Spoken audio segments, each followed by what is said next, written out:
So what do I wish I had known before I started my real estate career? I do have a real estate company where I've sold nearly 3,000 homes and almost $1 billion in sales, but certainly made a lot of mistakes. My first year in real estate, I sold 4 properties, spent all of my savings, and was basically flat busted at the end of the year, was ready to quit real estate. So what do I wish that I'd have known?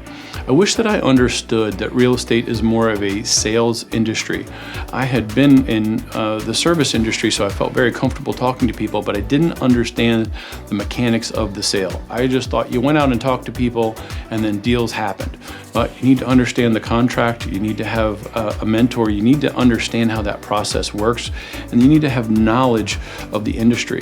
How can you learn that? Well, you study, you go to classes, you go to webinars, hopefully can find a great person to mentor you to ask questions, and that's part of the selection process wherever you work. You should find somewhere great that you're like, hey, this is a place that I can learn and I can become the best at my craft.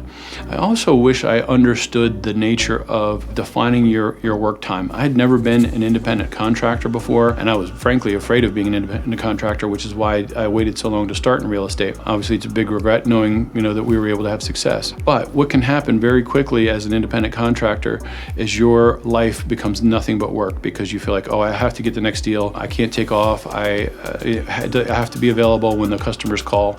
And there is an element of that is true. But what I can tell you is that if you allow work to seep into every single day, all of a sudden it saps all of your energy for life, and it will lead to a place where you actually push work away because you need to rest. This idea of sprint recover, rather than just sprinting, that this is a giant marathon and you work your ass off every single day, you need to have breaks that are set in. The mind needs places to rest. And so when you're in a performance business, you have got to create a structure to have rest.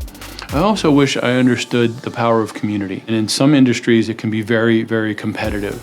You always want to be a good neighbor, and I had great mentorship and great training in this regard, but I can tell you that it still serves me to this day. And I've seen people come to this industry that want to take first rather than following the ethics or the codes of our industry. And being a part of that community has an incredible halo effect when you have challenges that come up. I often say you never know when you're going to need a favor.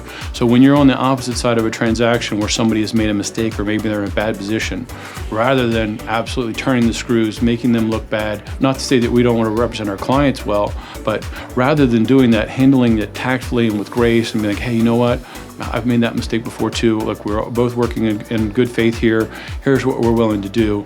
Rather than hammering somebody and then calling their broker, throwing a temper tantrum, not taking their calls. We have a lot of bad actors in our industry, and there are bad actors in every single industry.